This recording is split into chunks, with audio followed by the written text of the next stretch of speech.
Hello class 10 students, welcome to Esky education. I hope आप लोग के प्री बोर्ड्स बहुत अच्छे जा रहे होंगे। मुझे पता है 1 महीने में आपके बोर्ड एग्जाम्स है, इसीलिए आज मैं आप लोगों के लेके आई हूँ हिस्ट्री का एक मोस्ट इंपॉर्टेंट चैप्टर जो है नेशनलिज्म इन इंडिया। और जिस 1 घंटे की वीडियो में आपको पूरा का पूरा नेशनलिज्म इन इंडिया कंप्लीट करवाने वाली हूँ। इसमें आपको प्रॉपर डिटेल पॉइंट मिलेंगे, इसमें आपको मैप की पॉइंटिंग भी करा दूंगी।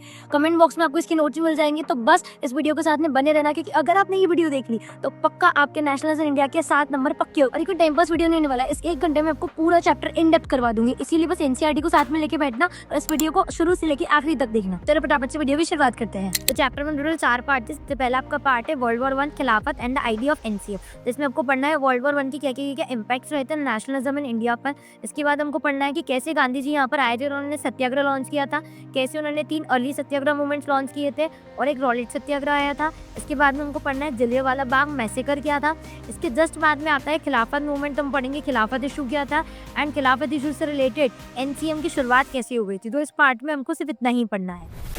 तो सबसे पहले ही जो चैप्टर की शुरुआत होती है, तो सबसे पहले पैराग्राफ में लिखा है कि वर्ल्ड वॉर 1 के क्या इम्पैक्ट्स रहे थे। तो आपको ये इम्पैक्ट्स जो है वो ध्यान रखना है कि क्या इम्पैक्ट्स रहे थे। सबसे पहला क्या हुआ था इस टाइम में, क्योंकि वर्ल्ड वॉर 1 में तो डिफेंस एक्सपेंडिचर बहुत ज़्यादा बढ़ गया था।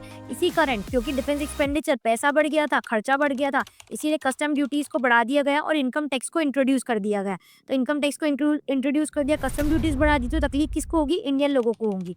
इसके बाद में प्राइसेस जो है वो ऑलमोस्ट डबल हो गए थे, ऑलमोस्ट 2x प्राइसेस हो गए थे। तो प्राइसेस बढ़ गए, इसी कारण महंगाई बहुत ज़्यादा बढ़ गई थी।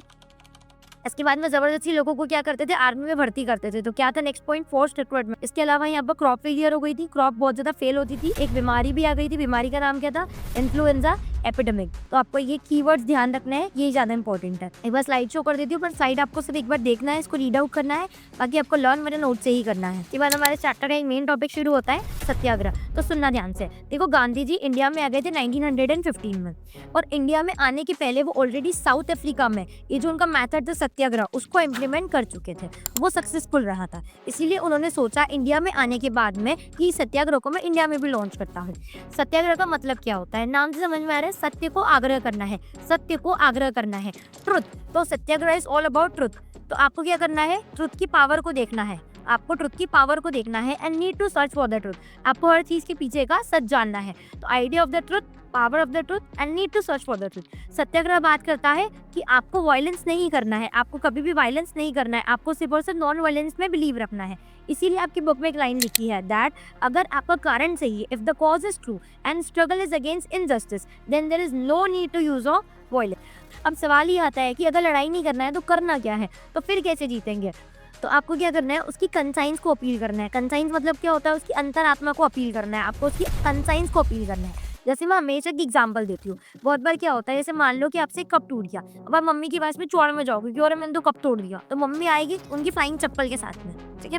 बट अगर आप गए हो मम्मी के पास में रोते हुए, मम्मी कप टूट गया मुझसे, अब मैं क्या करूँ, मेरे को बहुत सैड फील हो रहा है, मुझसे बहुत बड़ी गलती हो गई, आप इमोशनली जाओगे तो मम्मी क्या हो जाएंगी, इमोशनल सेंटिमेंट्स में आ जाएंगी। तो यहाँ पर भी यही बोल रहे हैं कि अगर आपको जीतना है तो आप क्या करो, किसी की कंसाइंस को अपील करो। और गांधी जी बोलते हैं कि इतनी अच्छी मेथड है जो पूरे देश भर में सारे लोगों को यूनाइट कर सकती है। तो गांधी जी जैसे ही आए थे यहाँ पर, उन्होंने सबसे पहले किए थे 3 अर्ली सत्याग्रह मूवमेंट्स। ये आपके इंपॉर्टेंट है बिकॉज ये आपको मैप पर में भी पूछे जाते हैं।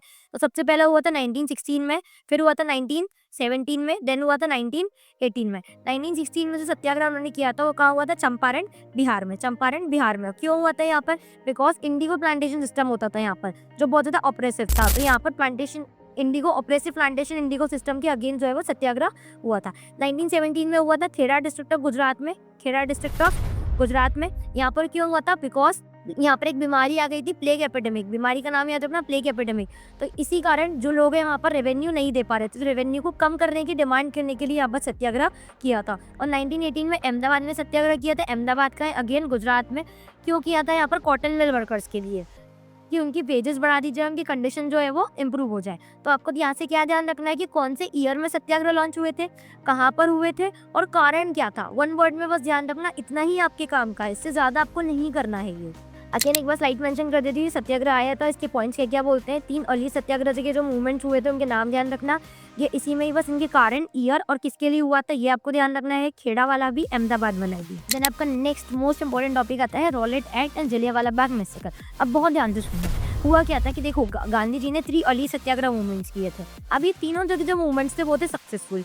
तो गांधी जी को लगा कि अगर मैं ये छोटे-छोटे मूवमेंट सक्सेसफुल कर सकता हूँ तो एक बड़े लेवल का सत्याग्रह भी करता हूँ। तो गांधी जी ने सोचा कि अब हम क्या करेंगे, एक नेशन वाइड सत्याग्रह, नेशन वाइड जिसमें पूरा का पूरा देश आएगा। अब नेशन वाइड सत्याग्रह करने के लिए कोई कारण तो होना चाहिए। तो उनको कारण क्या मिला, रॉलेट एक्ट। अब बहुत ध्यान से सुनना, रॉलेट एक्ट आया कब था, 1919 में। अब क्यों आया था उसका कारण सुनना बहुत ध्यान से। क्या हुआ था, गवर्नमेंट ऑफ इंडिया एक्ट आया था 1919 में। इस एक्ट के अगेंस्ट हम लोगों ने प्रोटेस्ट किया था, हम लोगों ने मतलब इंडियन से प्रोटेस्ट किया था, बिकॉज हमको ये गवर्नमेंट ऑफ इंडिया एक्ट पसंद नहीं आ रहा था। इस प्रोटेस्ट को दबाने के लिए ब्रिटिश गवर्नमेंट क्या लेके आई थी, रॉलेट एक्ट लेके आई थी। और रॉलेट एक्ट के अंदर थे दो प्रोविजन क्या थे। सबसे पहला प्रोविजन आपको ध्यान रखना है, that it gave government enormous power to repress political activity. मतलब क्या है, गवर्नमेंट के पास में खूब पावर है कि वो जो भी पॉलिटिकल एक्टिविटीज हो रही है, उनके खिलाफ जो भी बातें कर रहे हैं उनको रिप्रेस कर सकती है, उनको दबा सकती है। दूसरा पॉइंट क्या बोला, किसी को भी बिना किसी ट्रायल के 2 साल तक की जेल की सजा हो सकती है। तो it allowed detention of political prisoners without any trial for up to 2 years. ये स्टेटमेंट आपको दोनों ध्यान रखनी है। और गांधी जी ने सोचा आप इसी एक्ट के अगेंस्ट हम एक सत्याग्रह करेंगे, इसीलिए सत्याग्रह का नाम क्या पड़ा, रॉलेट सत्याग्रह। बिकॉज किसके अगेंस्ट हुआ था, ये रॉलेट एक्ट के अगेंस्ट हुआ था। तो हमको पढ़ना है रॉलेट सत्याग्रह क्या था। तो मतलब अब मार्शल लॉ लग चुका है और पूरी की पूरी कमांड जनरल डायर के हाथ में जा चुकी है। अब हम पहुंच जाते हैं 13 अप्रैल को। अब हम कहाँ पहुंच गए, 13 अप्रैल को। 13 अप्रैल को क्या हुआ, बहुत सारे लोग अमृतसर में एक बाग में मिले थे जो था जलियांवाला बाग। यहाँ पर ये मिले क्यों होते, बिकॉज जैसे हर एक डिस्ट्रिक्ट में मेले लगते हैं ना, वैसे यहाँ पर भी एक मेला लगा था। बैसाखी के महीने में एनुअल फेयर, साल भर में एक मेला लगता है, वो यहाँ पर मेला लगना था। अब बहुत सारे लोग यहाँ पर मेले के लिए मिले थे और कुछ लोग गवर्नमेंट के खिलाफ बात करने के लिए भी मिले थे। और दिक्कत क्या आती कि लोग इकट्ठा हो गए थे और देश में क्या चल रहा है, अभी मार्शल लॉ चल रहा है। और ये किसके कानों तक पहुंच गई बात, जनरल डायर के कान तक। इसीलिए जैसे ही जनरल डायर को पता पड़ा, वो गया जलियांवाला बाग के वहां पर, इसने एंट्री को क्लोज कर दिया एंड कमांड कर दी open fire on the people. इसी के कारण बहुत सारे लोग जो है वो ओपन फायरिंग में मारे गए। इवन आज के टाइम में भी जलियांवाला बाग की जो वॉल्स है उस पर हमको बुलेट शॉट के मार्क दिख जाते हैं। अच्छा, ये जलियांवाला बाग की लोकेशन में ध्यान रखना, बिकॉज ये भी आपको मैप वर्क में आता है। जलियांवाला बाग कहाँ पर है, अमृतसर में है। अच्छा, जब ये जलियांवाला बाग हो गया ना, तो ये जनरल डायर बताऊँ क्या बोलता है, ये बोलता है कि मेरा मेन मोटिव क्या था, my main motive was to create a moral effect, एक मॉरल इफेक्ट पड़ जाए and to create in the mind of satyagrahis a feeling of terror and awe. जो सत्याग्रही है ना, ये डर जाए, इनके मन में एकदम आतंक बैठ जाए, इनको डर लगे अब ब्रिटिश गवर्नमेंट के खिलाफ कुछ भी काम करने से। एक बार पॉइंट्स देख लेना, रॉलेट सत्याग्रह कैसे कैसे लॉन्च हुआ था, इसके 2 पॉइंट्स मैंने यहाँ पर मेंशन कर दिए हैं। इसके बाद में कैसे यहाँ पर रॉलेट सत्याग्रह शुरू हो गया था, पेज शुरुआत में बेसिकली हड़ताल हुई थी, कैसे कैसे रैलीज ऑर्गेनाइज हुई थी, वो एक बार देख लेना। 10 अप्रैल को याद रखना आपको, मेनली पीसफुल प्रोसेशन पर फायरिंग हो गई थी। इसके बाद में मार्शल लॉ लग गया था, तो पूरी कमांड जनरल डायर के हाथ में पहुंच चुकी थी। और 13 अप्रैल को हो गया था जलियांवाला बाग मैसेकर। अब देखो जलियांवाला बाग तो हो गया, पर इसके आफ्टर इफेक्ट्स भी थे। आफ्टर इफेक्ट्स क्या होंगे, जैसे लोगों को मालूम पड़ा तो लोग स्ट्रीट पर आ गए थे, तो क्राउड जो है स्ट्रीट पर आ गए थे और पुलिस के साथ में यहाँ पर बहुत ज्यादा क्लैशेस हो गए थे, बहुत ज्यादा स्ट्राइक्स होने लगी। और इसी टाइम में गवर्नमेंट ने भी ब्रूटल तरीके से रिस्पॉन्ड किया, बहुत ही ज्यादा ह्यूमिलिएट किया बदसलूकी के लोगों के साथ में। जबरदस्ती लोगों को बोलते थे सलाम करो, सल्यूट करो, इनको बोलते थे कि आप एक काम करो, आपकी नाक जमीन पर रखो, आप क्रॉल करो, रेंगो आप, तो ये चीज करवाते थे। सत्याग्रही पोस्ट रब दिया नोसेस ऑन द ग्राउंड। ये सब देखकर, इतनी ज्यादा बदसलूकी देखकर गांधी जी ने सोचा कि वायलेंस भी बहुत ज्यादा बढ़ रही है। इसी कारण गांधी जी ने इस रॉलेट सत्याग्रह को कॉल ऑफ कर लिया और यहाँ पर रॉलेट सत्याग्रह जो है वो खत्म हो चुका है। तो नेक्स्ट हमारा टॉपिक है खिलाफत issue and the non cooperation movement. अब बहुत ध्यान से सुनना, अभी तक क्या हो चुका है, रॉलेट सत्याग्रह खत्म हो चुका है। अब गांधी जी ने सोचा कि रॉलेट सत्याग्रह सक्सेसफुल क्यों नहीं रहा, उसके कारण क्या थे कि यूनाइटेड नहीं था, यूनिटी नहीं थी किसके बीच में, हिंदू और मुस्लिम के बीच में। तो गांधी जी ने सोचा अब कुछ ऐसा करना पड़ेगा जिससे हिंदू और मुस्लिम एक साथ हो जाए। इसीलिए उन्होंने सोचा कि एक इशू उठाते हैं। उस इशू का नाम क्या था, खिलाफत इशू। खिलाफत इशू एक तरीका था जिससे हिंदू और मुस्लिम को एक किया जा सकता है। अब सवाल ये है कि खिलाफत इशू क्या, तब बहुत ध्यान से सुनना। क्या हुआ था, वर्ल्ड वॉर 1 चल रहा था। वर्ल्ड वॉर 1 में हारने वाली साइड में था टर्की और जीतने वाली साइड में थे ब्रिटेन वाले लोग। ब्रिटिशर्स थे वो जीतने वाली साइड में थे। और टर्की का राजा था, उसका नाम था खलीफा। और ये खलीफा कौन था, spiritual head of the Islamic world, मतलब इस्लामिक वर्ल्ड का हम बोल सकते धर्मगुरु था। तो ऐसी अफवाह आने लगी थी क्योंकि ब्रिटिश गवर्नमेंट जीत चुकी थी, तो अब वो खलीफा जो उनकी स्पिरिचुअल गुरु है उसके ऊपर हार्श ट्रीटी इम्पोज करने वाली है। इसी कारण जो हमारे इंडिया में मुस्लिम्स थे वो ब्रिटिश गवर्नमेंट से डिमांड कर रहे थे कि उनके जो स्पिरिचुअल हेड है, स्पिरिचुअल गुरु है, उनके साथ में कोई भी हार्श ट्रीटी इम्पोज नहीं की जाए।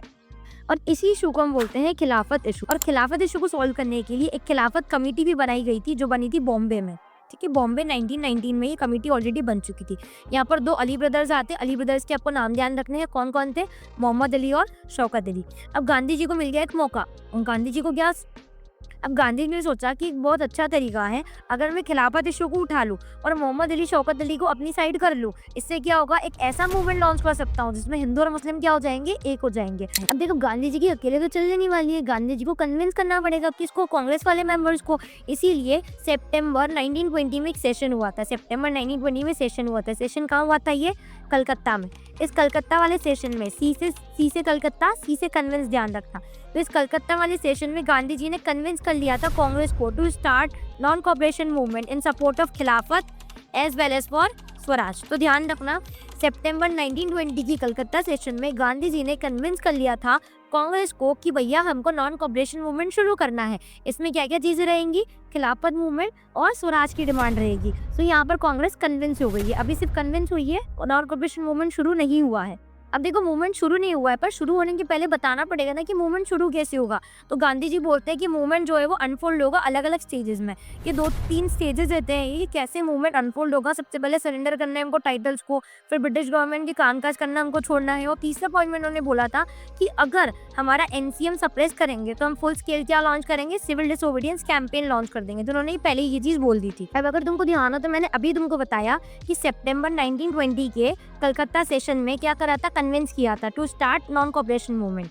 अब देखो सितंबर से दिसंबर तक क्या चल रहा था, कांग्रेस के बीच में टसल चल रहा था। किस बात का टसल था, कोई लोग बोल रहे थे कि हम नॉन कॉपरेशन मूवमेंट शुरू करते हैं और कोई बोल रहे थे कि नहीं, नॉन कॉपरेशन मूवमेंट शुरू नहीं करना है। इसी कारण कांग्रेस में बहुत ज्यादा टसल चला। इसी टाइम में अलग अलग लीडर्स अलग अलग जगह गए, उन्होंने नॉन कॉपरेशन की बात को फैलाया, और फाइनली 3 महीने की टसल के बाद में कॉम्प्रोमाइज किया गया। एंड दिसंबर 1920 सेशन कहाँ पर हुआ था, नागपुर सेशन में। कहाँ पर हुआ था, नागपुर में। यहाँ पर एनसीएम को क्या कर लिया, अडॉप्ट कर लिया। तो ध्यान रखना है, एनसीएम के लिए कन्विंस कब हुए थे, कलकत्ता सेशन ऑफ सितंबर 1920। फिर 3 महीने टसल चला और दिसंबर 1920 के नागपुर सेशन में एनसीएम को अडॉप्ट कर लिया गया। अब देखो अडॉप्ट तो हो गया है, शुरू नहीं हुआ है। शुरू कब होगा, नए साल जो शुरुआत होगी। तो ध्यान रखना, जनवरी 1921 में एनसीकेएम शुरू हुआ, नॉन कॉपरेशन खिलाफत मूवमेंट। जब आप पेज टर्न करोगे तो आपको सेकंड पार्ट में दिख जाएगा, पहली लाइन लिखी है, नॉन कॉपरेशन खिलाफत मूवमेंट बिगन इन जनवरी 1921।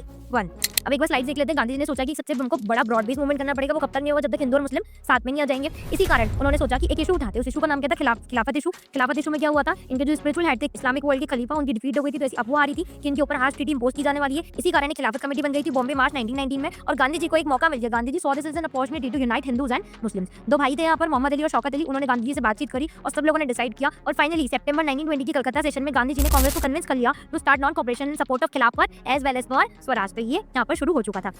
इसके बाद में गांधी जी ने क्या बोला था कि अलग अलग मूवमेंट जो है वो अलग अलग स्टेजेस में अनफोल्ड होगा। तो सबसे पहले सरेंडर करेंगे टाइटल्स का, फिर हम कामकाज छोड़ देंगे, और अगर रिप्रेशन यूज किया गया तो हम full scale civil disobedience campaign launch कर देंगे। और इसके बाद में अलग अलग लीडर सब जगह घूमे, नॉन कॉपरेशन मूवमेंट के बारे में लोगों को बताया, समझाया, और फाइनली बहुत ज्यादा 3 महीने की टसल के बाद में कांग्रेस ने नागपुर सेशन ऑफ दिसंबर 1920 में कॉम्प्रोमाइज किया, और फाइनली नॉन कॉपरेशन मूवमेंट क्या हो गया, अडॉप्ट हो गया। ये देखो अडॉप्ट हुआ है यहाँ पर। इसके बाद में नॉन कॉपरेशन मूवमेंट जो है वो शुरुआत हो जाती है, उसकी नॉन कॉपरेशन खिलाफत मूवमेंट बिगन इन जनवरी 1921। और हमको नेक्स्ट पार्ट में देखना है कि कैसे अलग अलग जगह पर नॉन कॉपरेशन मूवमेंट हुआ और इसके क्या क्या रिजल्ट्स रहे। तो ये हमारा फर्स्ट पार्ट पूरी तरीके से कंप्लीट हो चुका है, जहाँ पर हमने एनसीएम को शुरू करवा दिया है। अब सेकंड पार्ट में हमको पढ़ना है कि कैसे कैसे एनसीएम कहाँ पर हुआ था, और एनसीएम फिर बाद में विड्रॉ क्यों हो गया था। तो हमको ये सेकंड पार्ट में पढ़ना है। अब देखो सेकंड पार्ट शुरू करने के पहले करते हैं एक छोटा सा रैपिड फायर राउंड। तो सबसे पहले अर्ली सत्याग्रह मूवमेंट्स का हुए थे, 3 जगह हुए थे। कौन कौन सी जगह, चंपारण, खेड़ा और अहमदाबाद में हुए थे। रीलन खिलाफत कमेटी कौन सी जगह पर बनी थी, कहाँ पर बनी थी, वो बॉम्बे मार्च 1919 में। एनसीएम के लिए कन्विंस कौन सी सेशन में किया था, कन्विंस किया था सितंबर 1920 की कलकत्ता सेशन में। और एनसीएम अडॉप्ट कौन सी सेशन में हुआ था, दिसंबर 1920 के नागपुर सेशन में। जलियांवाला बाग की डेट क्या है, 13 अप्रैल 1919। कमांड किसके हाथ में थी, जनरल डायर के हाथ में कमांड थी। गांधी जी इंडिया में कब आ चुके थे, 1915 में आ चुके थे। अब ये तो मुझे कमेंट में बताना कि खेड़ा में कौन सी एपिडेमिक आई थी, उसका नाम मुझे कमेंट में मेंशन कर देना, ठीक है। हाँ, तो सेकंड पार्ट का सबसे पहला टॉपिक है मूवमेंट इन द टाउन्स। तो सबसे पहले तो ध्यान रखना कि मूवमेंट स्टार्ट कैसे हुआ था, with the help of middle class participation. तो मिडिल क्लास के लोग हैं, उनकी पार्टिसिपेशन की वजह से मूवमेंट की शुरुआत हुई थी। ध्यान रखना, सभी लोगों ने काउंसिल इलेक्शंस को बॉयकॉट कर दिया। तो काउंसिल इलेक्शंस क्या थे बेटा, क्या थे, वो जो गवर्नमेंट ऑफ इंडिया 1999 आया था ना, उसके तहत काउंसिल इलेक्शंस होने थे। इलेक्शंस के थ्रू वो लेजिस्लेचर में जाएंगे और वहां पर बैठ के ब्रिटिश गवर्नमेंट से बातचीत करेंगे। तो सभी लोगों ने काउंसिल इलेक्शंस को बॉयकॉट कर दिया था एक्सेप्ट फॉर वन पार्टी। तो ध्यान रखना, वो पार्टी कहाँ की है, मद्रास की है। पार्टी का नाम क्या है, जस्टिस पार्टी। बहुत अच्छे से ध्यान रखना, ये आपको एमसीक्यू में बहुत बार पूछा गया है। तो जस्टिस पार्टी ने इलेक्शंस बॉयकॉट नहीं किए थे, और ये जस्टिस पार्टी किससे बिलोंग करती है? नॉन ब्राह्मण से। तो इन्होंने इलेक्शंस क्यों बॉयकॉट नहीं किए थे? बिकॉज बेटा ब्राह्मण वालों ने बॉयकॉट कर दिए थे, तो ये नॉन ब्राह्मण की पार्टी थी, इन्होंने बॉयकॉट नहीं किया, इन्होंने सोचा कि काम करते हैं, ब्रिटिश गवर्नमेंट के साथ में खड़े रहते हैं। So everyone except for the Justice Party of Madras, which was of non-Brahmins, rejected or boycott the council elections. Third point में ध्यान रखना, सभी लोगों ने स्कूल छोड़ दिए, कॉलेज छोड़ दिए, यूनिवर्सिटी छोड़ दी, लॉयर्स ने अपनी प्रैक्टिसेस छोड़ दी, लीगल प्रैक्टिसेस, मतलब जो भी ब्रिटिश गवर्नमेंट में जैसे भी काम करते थे, जैसे भी कंट्रीब्यूशन करते थे, सब कुछ नॉन कोऑपरेट कर दिया उन्होंने, सब जगह से काम करना उन्होंने छोड़ दिया। इसके अलावा फॉरेन गुड्स जो है वो सब लोगों ने बॉयकॉट कर दिए, फॉरेन क्लॉथ्स को बॉनफायर्स में जलाया।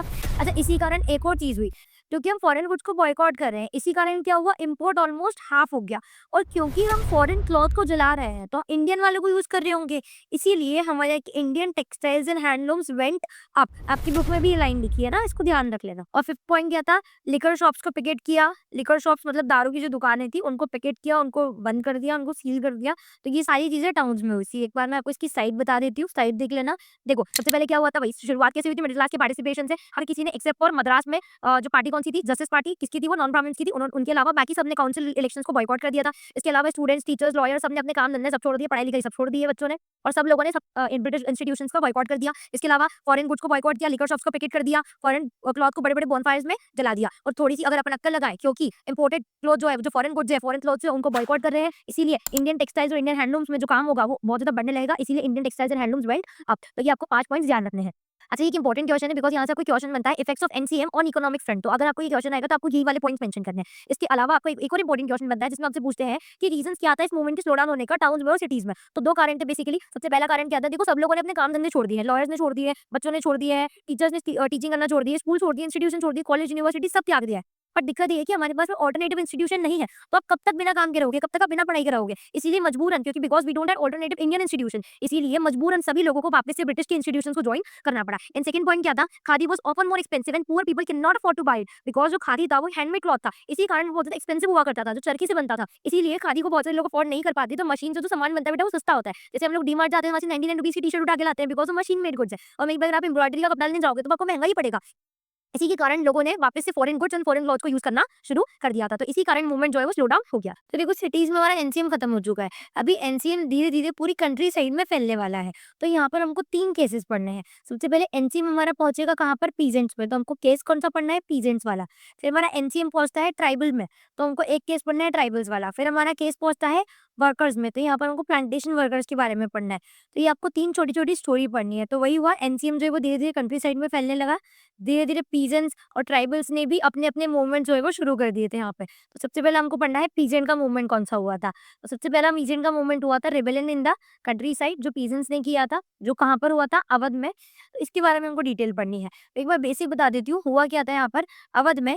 यहाँ पर मूवमेंट को लीड किया था बाबा रामचंद्र ने, बाबा रामचंद्र ने मूवमेंट को लीड किया था, और ये as an indentured labour Fiji में जा चुके थे। इंडेंजर्ड लेबर का मतलब क्या होता था, एज अ प्लांटेशन वर्कर बहुत सारे लोगों को दूसरी प्लांटेशन साइट्स पे ब्रिटिश गवर्नमेंट ले जाया करती थी काम करने के लिए, लेबर के तौर पे। उसी को हम इंडेंजर्ड लेबर बोलते हैं। तो अभी के टाइम में बाबा रामचंद्र सन्यासी हैं जो अवध में रहते हैं, और उन्होंने पीजेंट्स की मूवमेंट को आगे जाके लीड किया है। अब सवाल ये है कि यहाँ पर आंदोलन किया क्यों जा रहा था, यहाँ पर मूवमेंट क्यों लीड किया जा रहा था। बिकॉज यहाँ के जो पीजेंट्स थे वो परेशान थे यहाँ के बड़े बड़े ताल्लुकदार और लैंडलॉर्ड से। अब ताल्लुकदार और लैंडलॉर्ड्स क्या होता है, जैसे हमारा जमींदारी सिस्टम चलता था ना, जिसमें बड़े बड़े जमींदार छोटी छोटी जमीनें छोटे छोटे किसानों को दे देते थे काम करने के लिए, और उनसे उसके बदले में कुछ रेंट लिया करते थे। तो यहाँ पर भी यही दिक्कत थी, यहाँ पर आंदोलन था बड़े बड़े ताल्लुकदार और लैंडलॉर्ड्स के लिए, जो पीजेंट से जबरदस्ती बहुत ज्यादा हाई रेंट लेते थे, and variety of other cesses. Cesses का मतलब होता है टैक्सेस, तो अदर अदर टाइप्स के टैक्सेस इनसे लिया करते थे ये लोग। इसी के अलावा ये इनसे जबरदस्ती काम करवाते थे, फोकट वाला काम, उसको हम बोलते हैं बेगार। बेगार का मतलब क्या होता है, मुफ्त में काम करवाना, कि फ्री में आप किसी से काम करवा रहे हो, और अगर फ्री में भी नहीं था उसको इतना कम पैसा दे रहे हो जिसके होने नहीं होने से कोई फर्क ही नहीं पड़ता है। और क्योंकि ये टेनेंट्स थे, टेनेंट्स मतलब होता है किराएदार, टेनेंट मतलब क्या होता है, किराएदार। बिकॉज ये जमीन तो बड़े बड़े लैंडलॉर्ड्स की हुआ करती थी, तो उनको कभी भी यहाँ से भगा दिया जाता था। इसी कारण इनकी 3 डिमांड्स, ये 3 डिमांड्स बहुत बहुत बहुत ज्यादा इंपॉर्टेंट है। तो आपको यहाँ पे पूछी जाती है कि पीजेंट्स इन अवध की 3 डिमांड्स क्या थी, तो 3 डिमांड्स आपको ध्यान रखनी है। तो सबसे पहली लॉजिकल सी डिमांड अगर आप सोचोगे, तो इनको दिक्कत किससे है, ऑपरेसिव लैंडलॉर्ड सिस्टम से। तो क्या करेंगे, देखेंगे social boycott of oppressive landlords. तो सबसे पहला पॉइंट क्या था, social boycott of oppressive landlords. और दूसरी दिक्कत क्या थी, रेवेन्यू ज्यादा देना था, इसीलिए इनका सेकंड पॉइंट क्या हो गया, रिडक्शन ऑफ रेवेन्यू। और तीसरा पॉइंट क्या था, इनसे जबरदस्ती काम करवाते थे, बेगार करवा रहे थे, इसीलिए इनका थर्ड डिमांड क्या हो गया, अबॉलिशन ऑफ बेगार। तो इनकी 3 डिमांड्स आपको ध्यान रखनी है। अच्छा, इसीलिए इन्होंने बहुत सारी जगह नाई धोबी वन स्टैब्लिश करे थे। नाई धोबी वन क्या होता है, मतलब ये जो बड़े-बड़े लैंडलॉर्ड्स हैं, इनको बेसिक सर्विसेज नहीं मिले। नाई की ताई मतलब क्या होता है, जो बाल काटते हैं। धोबी की वॉशरमैन जो रहते हैं, इनकी सर्विसेज ना मिले, तो इन्होंने बहुत सारी जगह नाई धोबी वन ऑर्गेनाइज किए थे, बट उसका कोई ज्यादा खास फर्क पड़ा नहीं था। अब यहाँ पर मूवमेंट में क्या हुआ था, एक बार वो देख लेते हैं। 1920 में जवाहरलाल नेहरू पूरे अवध में घूमने लगे और अलग-अलग विलेजर से जा जाकर पूछा उनकी प्रॉब्लम्स क्या है। ये बहुत ज्यादा इंपॉर्टेंट है कि ध्यान रखना। अक्टूबर 1920 तक एक और किसान सभा सेटअप हो गई थी, जवाहरलाल नेहरू और बाबा रामचंद्र दोनों ने मिलकर करी थी, और एक ही महीने के अंदर अंदर इसकी 300 से ज्यादा ब्रांचेस अवध में स्टैब्लिश हो चुकी थी। और इसी के बाद जस्ट एनसीएम शुरू हो जाता है, तो अवध के पीजेंट्स अपने आप को लिंक कर लेते हैं एनसीएम, नॉन कॉपरेशन मूवमेंट से। पर एक बहुत बड़ी प्रॉब्लम यहाँ पर इनको देखने को मिली कि इन्होंने जिस तरीके से मूवमेंट किया, जिस तरीके से इन्होंने मूवमेंट को प्रोसीड किया, वो कांग्रेस इससे खुश नहीं थी। बिकॉज इन लोगों ने, देखो लिखा है यहाँ पे, the peasant movement developed in forms that the Congress leadership was unhappy with. Because क्या हुआ था, यहाँ पर जो भी पीजेंट्स थे, उन्होंने तालुकदार के घर को लूट मचा दी। इस कारण कांग्रेस गवर्नमेंट हैप्पी नहीं थी, बिकॉज कांग्रेस हमेशा बिलीव रखती थी नॉन वायलेंस में, और यहाँ पर स्ट्रगल जो है वो थोड़ा सा वॉयलेंट हो गया था। और एक और दिक्कत क्या हो गई थी, ये गांधी जी का नाम ले रहे थे, मतलब ये बोलते थे कि जितने भी एक्शंस हो रहे हैं वो सब गांधी जी के कहने पे हो रहे हैं। इसी कारण कांग्रेस इस पीजेंट मूवमेंट से हैप्पी बिल्कुल नहीं थी। तो देखो, मैं एक बार आपको बता भी देती हूँ reasons behind the movements failure क्या हुआ था। वही 1921 में तालुकदार और मर्चेंट्स के घर को अटैक कर दिया गया, बाजार में लूटमार मचा दी थी, ग्रेन्स की होर्डिंग्स करने लगे थे ये लोग, और लोकल लीडर्स को बोला जाता था कि गांधी जी ने ऐसा बोला है कि लैंड जो है वो गरीबों में बांट दो। मतलब क्या होता था, the name of Mahatma Gandhi was being invoked to sanction all the actions and aspiration. मतलब इनकी हर एक इच्छाओं के लिए इन्होंने बीच में गांधी जी का नाम डाल दिया था। तो अल्टीमेटली हमको ये ध्यान रखना है यहाँ से कि अवध में मूवमेंट लीड किसने किया था, बाबा रामचंद्र ने, जो एक इंडेंजर लेबर थे फीजी के। 3 डिमांड इन लोगों की क्या थी, सोशल बॉयकॉट करना है ऑपरेसिव लैंडलॉर्ड्स का, रिडक्शन ऑफ रेवेन्यू करवाना है, एंड अबॉलिशन ऑफ बेगार करवाना है। तीसरा, इन्होंने नाई धोबी वन स्टैब्लिश किए थे। चौथा, आपको यहाँ से याद रखना है कि और किसान सभा सेटअप करी थी जवाहरलाल नेहरू ने और बाबा रामचंद्र ने। और फिफ्थ, आपको याद रखना है यहाँ से कि मूवमेंट सक्सेसफुल नहीं रहा था, बिकॉज मूवमेंट इस तरीके से हुआ था जो कांग्रेस इससे खुश नहीं थी। अल्टीमेटली वाला मूवमेंट फेल हो गया था, बिकॉज इन लोगों ने तालुकदार से लैंडलॉर्ड के घर में अटैक कर दिया था, लूटमार हो गई थी, होर्डिंग्स हो गई थी, और हर किसी चीज में गांधी जी का नाम इन्वोक करने लगे थे। तो यहाँ पर ये वाला मूवमेंट जो है वो फेल हो चुका था। नेक्स्ट हमारा केस आता है ट्राइबल वाला। तो ट्राइबल में हमको पढ़ना है गोदाम हिल्स ऑफ आंध्र प्रदेश। देखो, आंध्र प्रदेश में एक हिल्स है गोदाम हिल्स, वहाँ पर ट्राइबल लोग रहते हैं। तो उन्होंने भी जैसे ही नॉन कॉपरेशन मूवमेंट के बारे में सुना, उन्होंने भी अपना मूवमेंट शुरू कर दिया था। अब यहाँ पर आपको एक चीज ध्यान रखनी है कि ये मूवमेंट हो क्यों रहा था। मतलब आपको बेसिकली कारण ध्यान रखने पड़ेंगे कि कहाँ पर मूवमेंट क्यों हो रहा था। जैसे अवध में लैंडलॉर्ड तालुकदार के लिए हुआ था, यहाँ पर क्यों हुआ था, उसका कारण क्या है। तो सबसे पहले तो दिक्कत क्या थी, यहाँ पर ट्राइबल लोग थे, और ट्राइबल लोग बेटा किसके ऊपर निर्भर रहते हैं, पूरा की पूरा उनके लिए जंगल ही सब कुछ होते हैं। अब ब्रिटिश गवर्नमेंट, जो कॉलोनियल गवर्नमेंट थी, उन्होंने क्या करा था, बड़े बड़े जो फॉरेस्ट के एरियाज है वहाँ पर ट्राइबल्स को जाने का मना कर दिया था। अब इससे दिक्कत क्या होने लगी थी कि वो जंगल में नहीं जा पा रहे थे, उनकी जो ट्रेडिशनल प्रैक्टिसेस है उसको फॉलो नहीं कर पा रहे थे, जंगल के सामान नहीं ले पा रहे थे, वो फ्यूल वूड कलेक्ट नहीं कर पा रहे थे, वहाँ से उनका खाना दाना पानी सब चले गया था। जो उनकी ट्रेडिशनल प्रैक्टिसेस थी, जो आज से नहीं वो सालों सदियों से करते आ रहे थे, वो सब चीज़ें अब हैम्पर हो गई थी। तो इनको एक दिक्कत ये थी कि इनकी जो ट्रेडिशनल राइट्स थी वो बहुत ज़्यादा अफेक्ट हो गई थी। तो पहला कारण भी काम करवाते थे, जैसे जो ट्राइबल एरियाज थे उनके पास में रेलवे ट्रैक्स बिछा रही थी ब्रिटिश गवर्नमेंट। तो रेलवे ट्रैक्स पर काम करने के लिए इन ट्राइबल्स को जबरदस्ती ले जाया जाता था, इनसे भी बेगार करवाया जाता था। तो इनके 2 कारण आपको ध्यान रखना है। पहला कारण क्या, इनकी ट्रेडिशनल राइट चली जा रही है, और दूसरा आपको याद रखना है इनसे जबरदस्ती काम करवा रहे हैं बेगार रेलवे ट्रैक पर। तो आपको ये 2 पॉइंट्स ध्यान रखने हैं। इसी कारण इन्होंने भी आंदोलन की शुरुआत करी। पर एक दिक्कत क्या थी, इन्होंने एक ऐसा आंदोलन चलाया था जिससे कांग्रेस गवर्नमेंट कभी भी खुश नहीं हो सकती थी। इनके मूवमेंट का नाम क्या है, मिलिटेंट गुरिल्ला मूवमेंट या फिर गुरिल्ला वॉरफेयर। अब गुरिल्ला वॉरफेयर क्या होता है, गुरिल्ला वॉरफेयर में ऐसा होता है कि पीठ पीछे वार होता है। जैसे आपने बहुत बार देखा है कि ट्राइबल लोग जो है वो ऊपर पेड़ पे छुप के ऐसा पीठ पीछे वार करते हैं, उसी टाइप की मूवमेंट को हम गुरिल्ला वॉरफेयर बोलते हैं। तो कांग्रेस गवर्नमेंट तो हमेशा से नॉन वायलेंस की बात कर रही है, तो वो गुरिल्ला मूवमेंट को कभी भी सपोर्ट नहीं करेगी। तो यहाँ पर जो मूवमेंट था वो कैसे हुआ था, गुरिल्ला वॉरफेयर हुआ था, एंड कांग्रेस गवर्नमेंट कभी भी गुरिल्ला वॉरफेयर को अप्रूव नहीं करेगी। अब सवाल ये आता है कि यहाँ पर जो गोदाम हिल्स ऑफ आंध्र प्रदेश है, यहाँ पर क्या एक कोई इंपॉर्टेंट पर्सनालिटी थी। तो हाँ, यहाँ पे एक बहुत इंपॉर्टेंट पर्सनालिटी थी जिनका नाम आपको ध्यान रखना है, अलूरी सीताराम राजू। अलूरी सीताराम राजू अपने आप को बताते थे कि उनके पास से बहुत ज्यादा स्पेशल पावर्स है, बुलेट शॉट्स को सर्वाइव कर सकते हैं। वो जो है वो एस्ट्रोलॉजिकल प्रेडिक्शन जो है वो सही स्टार्ट करते थे, लोगों को हील कर दिया करते थे, किसी को भी प्रॉब्लम है, किसी को बाउंड आ गया है तो वो सही कर दिया करते थे। तो ये अजम्पशन था, पर लोगों ने उनको क्या मानने लगे थे कि यार ये तो इनकारनेशन ऑफ गॉड है, ये तो भगवान का एक अवतार है। जितने भी वहाँ पे लोग हैं वो उनको भगवान का अवतार मानने लगे थे।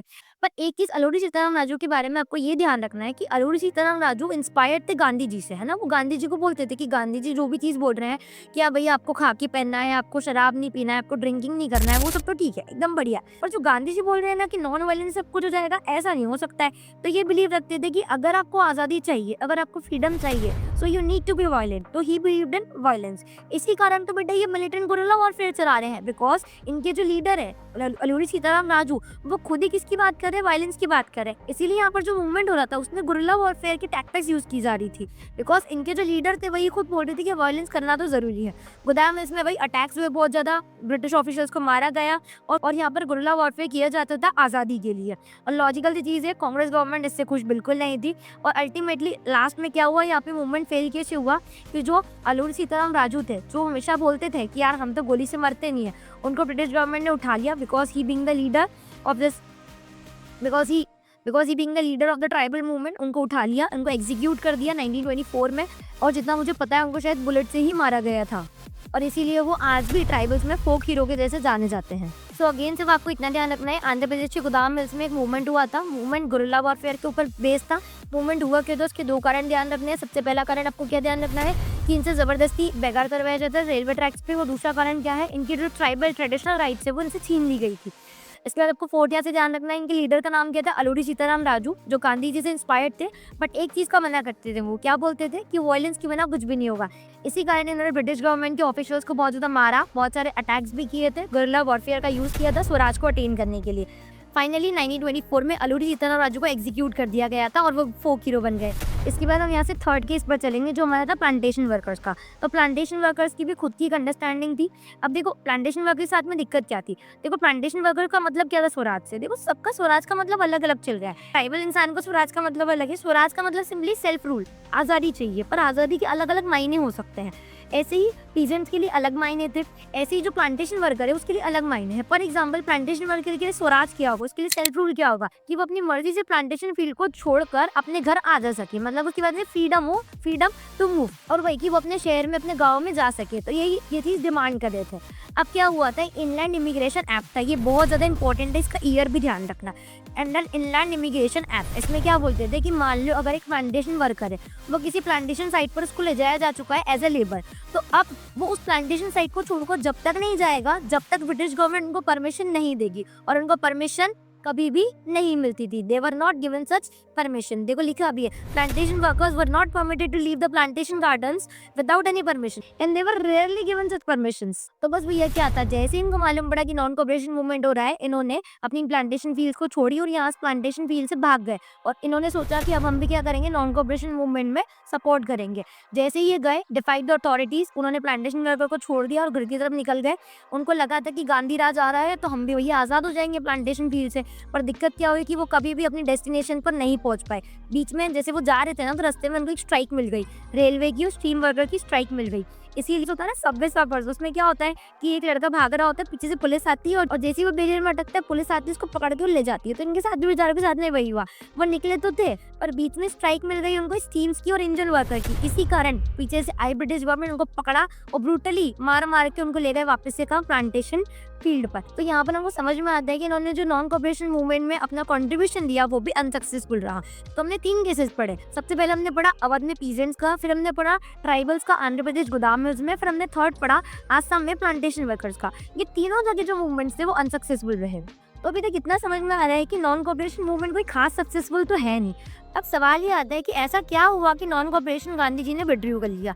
तो आपको एक इंसिडेंट याद रखना है, ये आपकी बुक में भी पिक्चर दी है, पिक्चर के जस्ट नीचे आपको कंटेंट लिखा हुआ है, ये आपको कंटेंट ध्यान। आपसे क्वेश्चन भी पूछा जाता है, reason for the withdrawal of non cooperation movement. तो क्या हुआ था, फरवरी 1922 में गोरखपुर जो कि कहाँ पर है, यूपी में। अब देखो ये मार्केट प्लेस थी, बाजार वाला इलाका था, पीसफुल डेमोन्स्ट्रेशन हो रहा था, धीरे धीरे थोड़े से वायलेंट होने लगी और बहुत ज्यादा मास किलिंग्स यहाँ पर होने लगी। ब्रिटिश गवर्नमेंट ने यहाँ पर ब्रूटली लोगों को बीटन अप किया, बहुत सारे लोग मारे भी गए। इस पूरे इंसिडेंट को देखकर गांधी जी ने सोचा यार ये तो वो चीज़ नहीं थी जो मैं चाह रहा था, तो लेट्स स्टॉप दिस मूवमेंट। तो इसी इंसिडेंट को देखकर गांधी जी ने नॉन कोऑपरेशन मूवमेंट को विड्रॉ कर दिया था। तो 1992 के गोरखपुर इंसिडेंट जो यूपी में है गोरखपुर, उस इंसिडेंट को देखकर गांधी जी ने एनसीएम को विड्रॉ कर लिया था। और इस इंसिडेंट का नाम आपको ध्यान रखना है, इस इंसिडेंट का नाम क्या है? चौरी चौरा मूवमेंट। ये बहुत ज़्यादा इंपॉर्टेंट है, बहुत अच्छे से ध्यान रखना है, ठीक है? चौरी चौरा इंसिडेंट। तो यहाँ पर आपका पूरा सेकंड पार्ट कंप्लीट हुआ है, जहाँ पे एनसीएम पूरी तरीके से खत्म हो गया है। अब नेक्स्ट आंदोलन कौन सा होने वाला है? Civil disobedience movement, that is CDM. वो शुरू करने के पहले फटाफट से रैपिड फायर कर लेते हैं। तो फटाफट से जल्दी से बताओ कौन सी पार्टी थी जिसने काउंसिल इलेक्शंस को बॉयकॉट नहीं किया था? कौन सी थी वो? Justice party. किसकी थी वो? नॉन ब्राह्मण की। कहाँ पर थी? मद्रास में। सिटीज में नॉन कोऑपरेशन मूवमेंट के स्लो डाउन होने के दो कारण क्या थे? सबसे पहला कारण क्या था? ऑल्टरनेटिव इंडियन इंस्टीट्यूशन नहीं था। दूसरा क्या था? खादी बहुत ज्यादा एक्सपेंसिव थी, इसीलिए पुअर पीपल उसको खरीद नहीं पाते थे। अब आपने मूवमेंट किसने लीड किया? जल्दी से नाम बताओ। बाबा रामचंद्र, वेरी गुड। आंध्र प्रदेश में गोदाम मूवमेंट किसने लीड किया है? अल्लूरी सीताराम राजू ने। इंडियन इमिग्रेशन एक्ट कौन सी ईयर में आया था? 1859 में। तो आप ऐसे खुद से बोल के देखोगे ना तो भी आपको चीजें याद हो जाएंगी। और एक और चीज बेटा, ये पूरी स्टोरी फॉर्मेट में चल रही है, इसीलिए इसको पूरी स्टोरी फॉर्मेट में याद रखना, बहुत जल्दी चक्कर याद हो जाएगा। तो चलो फटाफट शिफ्ट करते हैं हमारे थर्ड पार्ट में, दैट इज टुवर्ड्स सीडीएम। तो हमारा थर्ड पार्ट पूरा सीडीएम के बारे में तुमको पढ़ना है कि सीडीएम क्या था, क्यों आया था। इसके 10 पहले हम पढ़ेंगे साइमन कमीशन क्या होता है, साइमन कमीशन क्या था, क्यों आया था, उसके कारण पढ़ना है हमको। सीडीएम पढ़ेंगे, सीडीएम 2 बार आया था, सीडीएम 1 सीडीएम 2 वो पढ़ना है। कैसे पार्टिसिपेंट्स थे इसमें, पार्टिसिपेंट ने कैसे पार्ट किया, तो लिमिट्स क्या थी सीडीएम की।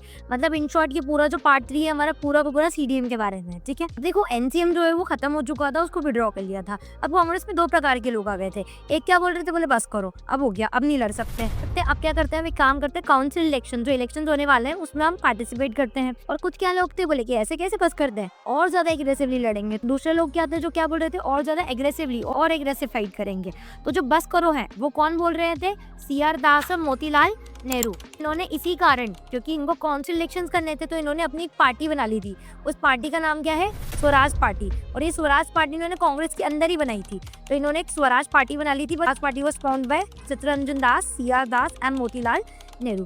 और ये जो एग्रेसिवली फाइट करने का बोल रहे हैं, जो बोल रहे हैं कि और गुस्से में लड़ेंगे, वो कौन से 2 लीडर्स हैं? ध्यान रखना नाम, जवाहरलाल नेहरू और सुभाष चंद्र बोस। ये 2 बहुत इंपॉर्टेंट लीडर है, दोनों के नाम याद रखना आप। ये तो चल ही रहा था, इसी बीच में हमारे देश में 2 चीजें हो गई। सबसे पहला हो गया great economic depression.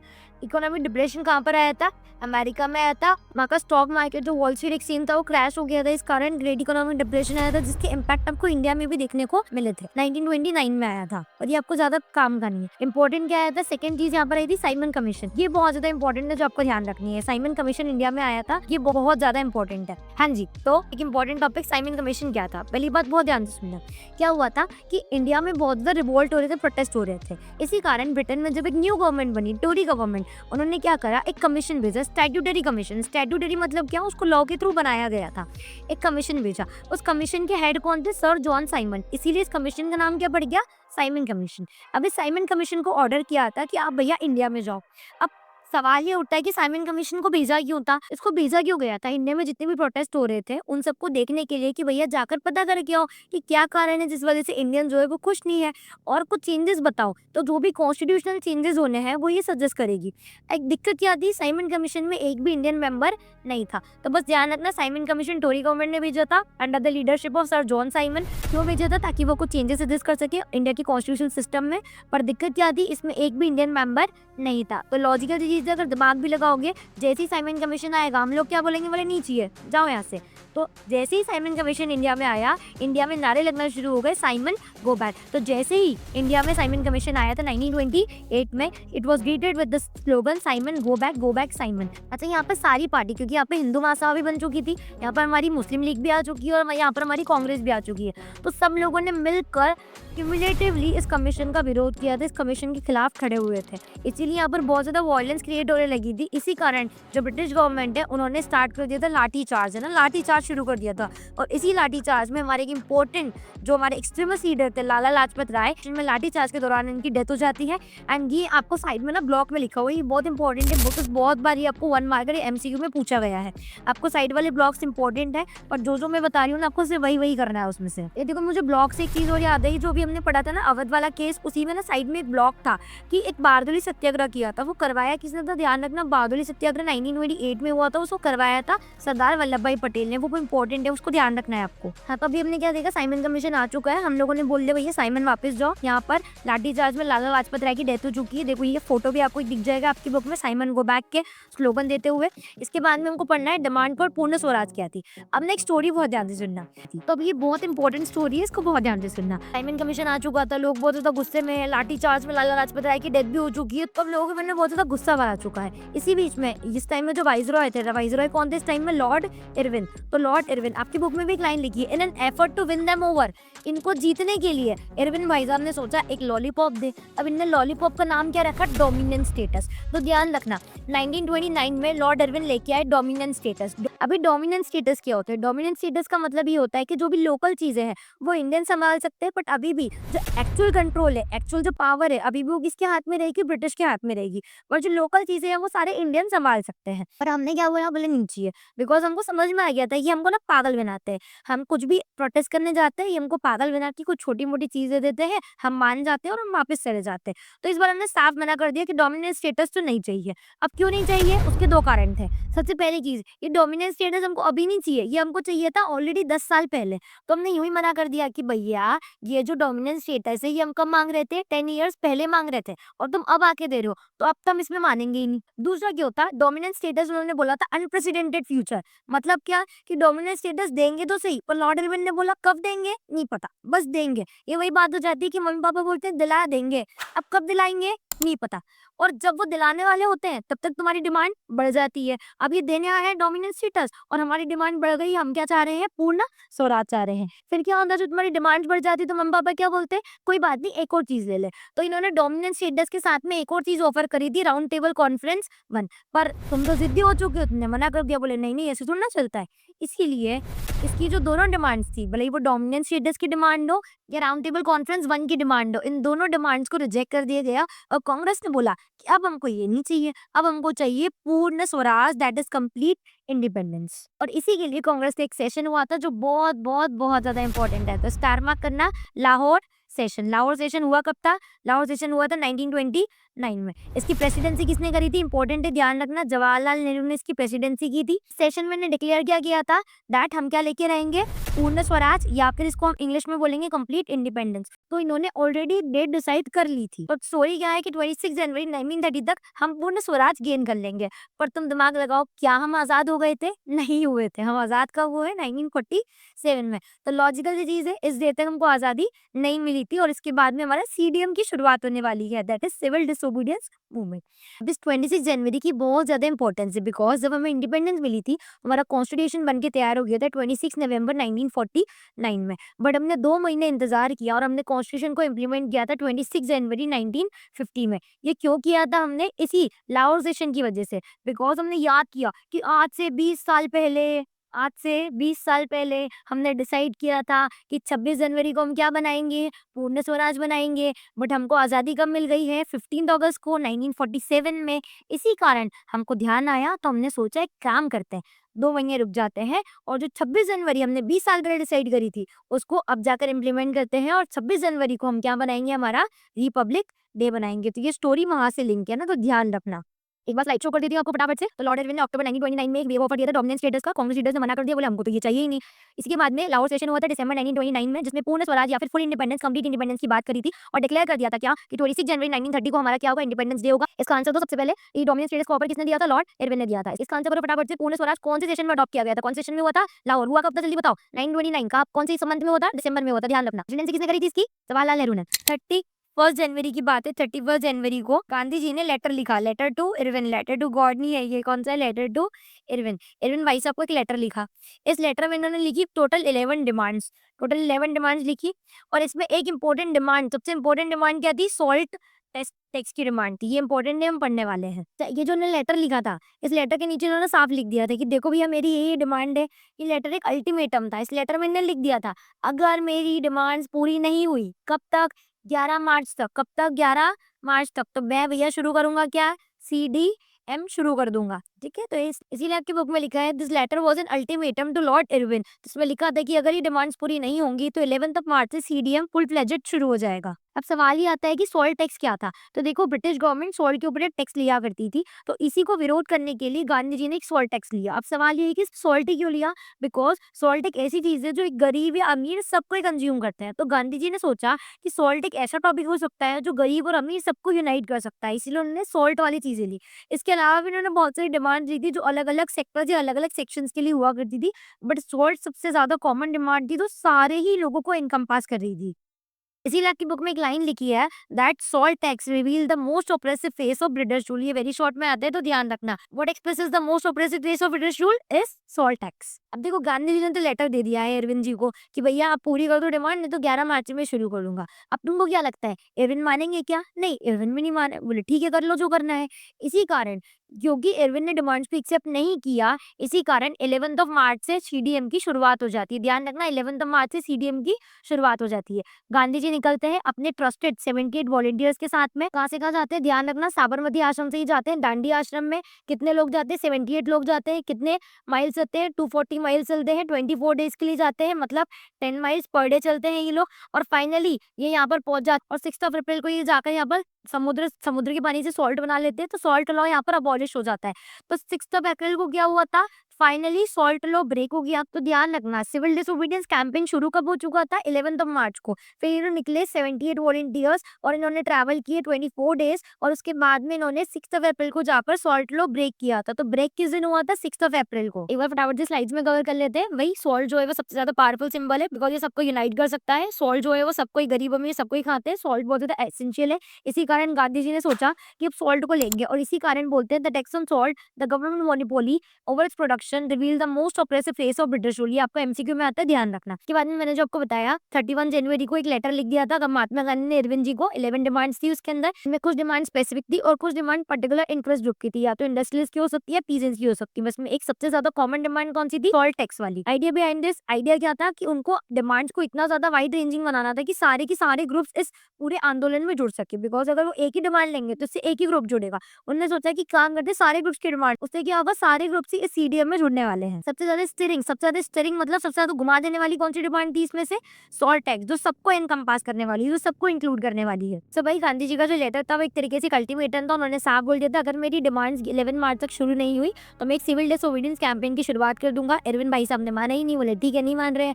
Gandhi ji ने भी बोला ठीक है शुरू कर देते हैं। तो 11 मार्च से इन्होंने दांडी मार्च या फिर सॉल्ट मार्च शुरू कर दिया था। तो इसीलिए गांधी जी ने 12 मार्च से ही सॉल्ट मार्च की शुरुआत कर दी थी। इसको हम सॉल्ट मार्च या डैंडी मार्च भी बोलते हैं। और ये इन्होंने 78 वॉलंटियर्स के साथ में करी थी। एक बार ये वाली टेबल देख लो, बहुत इंपॉर्टेंट है। देखो स्टार्टिंग प्लेस कहाँ से थी? साबरमती आश्रम से थी। गए पहुंचे कहाँ पे थे? दांडी में पहुंचे थे। 240 माइल्स चले थे, मतलब 10 माइल्स पर डे। टोटल कितने डेज लगे? 24 डेज लगे थे। गांधी जी ने किसके कितने वॉलंटियर के साथ में करा? 78। ये आपसे पूछा जाता है बहुत बार। स्टार्ट ऑफ सीडीएम, सीडीएम की शुरुआत कब हो जाएगी? एग्जैक्ट सीडीएम कब शुरू होगा? जब सी वाटर को बॉइल करके सॉल्ट बना लिया जाएगा, मतलब जब सॉल्ट लॉ ब्रेक होगा तभी सीडीएम की शुरुआत मानी जाएगी। तो सीडीएम की एक्चुअल शुरुआत कब से होगी? 6 अप्रैल 1930 से। तो ये वो डेट थी जहाँ से सीडीएम स्टार्ट हुआ था। तो ध्यान रखना, सिविल डिसोबीडियंस कैंपेन कब शुरू हो गया था? 11 यहाँ पे 12 मार्च को ही शुरू हो गया था। और सिविल डिसोबीडियंस मूवमेंट कब शुरू हुआ था? जब सॉल्ट लॉ ब्रेक हुआ था। सॉल्ट लॉ कब ब्रेक हुआ था? 6 अप्रैल को। तो बस ये ध्यान रखना है ना। अब इस पूरे रास्ते में गांधी जी ने लोगों को समझाया है कि स्वराज का मतलब क्या होता है, ब्रिटिश गवर्नमेंट के खिलाफ बातें करी। ये देखो इस सॉल्ट मार्च की आपको इमेज दी है। देखो गांधी जी जैसे ही निकले तो 78 वॉलंटियर्स के साथ में ही थे, पर जहाँ जहाँ वो जाते थे ना वहाँ उनको लोग ऑक्यूपाई कर लेते, उनके साथ में भीड़ जमा हो जाया करती थी। ऐसी पूरी भीड़ इकट्ठा करके गांधी जी दांडी तक पहुंच चुके थे। तो शुरुआत में उन्होंने 78 के साथ में स्टार्ट किया था, पर जैसे जैसे गांधी जी मूव होते गए आगे आगे, वैसे वैसे लोगों ने उनको ज्वाइन किया। इसमें इंपॉर्टेंटली इनको विमेन ने भी ज्वाइन किया था, बिकॉज विमेन घर पे ही रहा करती थी उस टाइम में, तो विमेन ने भी इनको बहुत ज्यादा नंबर्स में ज्वाइन किया था। तो जब वो दांडी में पहुंचे तो बहुत सारे लोग सीडीएम को ऑलरेडी ज्वाइन कर चुके थे। अब यहाँ से आपको एक बहुत इंपॉर्टेंट क्वेश्चन आता है कि एनसीएम और सीडीएम में फर्क क्या है। देखो ऑलमोस्ट दोनों सेम ही थे। एनसीएम में भी बोला था कॉपरेट नहीं करना है, सीडीएम में भी ये सब चीजें बोली थी कॉपरेट नहीं करना है। बट एक चीज का बहुत इंपॉर्टेंट डिफरेंस था, वो ये था कि एनसीएम में लॉ ब्रेक करने को नहीं बोला था, पर सीडीएम में क्या बोला कि जितने भी ब्रिटिश के लॉज है उनको भी ब्रेक करो। स्टार्ट किससे करी थी? सॉल्ट लॉ से। इसके अलावा इन्होंने फॉरेस्ट लॉ भी ब्रेक किया था। तो ध्यान रखना, ये लॉन्च कब हुए थे? नॉन कॉपरेशन 1920s में हुआ था, एग्जैक्ट डेट 1921 में हुआ था। एंड सिविल डिसोबीडियंस कैंपेन शुरू हुआ था 1930s में। यहाँ पर सिर्फ बोला था कॉपरेट नहीं करना है, यहाँ पर क्या बोला था? कॉपरेट तो नहीं करना है और कॉलोनियल लॉज को ब्रेक भी करना है। कौन कौन से लॉ ब्रेक हुए थे? लॉ के नाम ध्यान रख लेना। सबसे पहला सॉल्ट लॉ ब्रेक हुआ था और दूसरे फॉरेस्ट लॉ ब्रेक हुए थे, ये लॉज भी ब्रेक हो गए थे।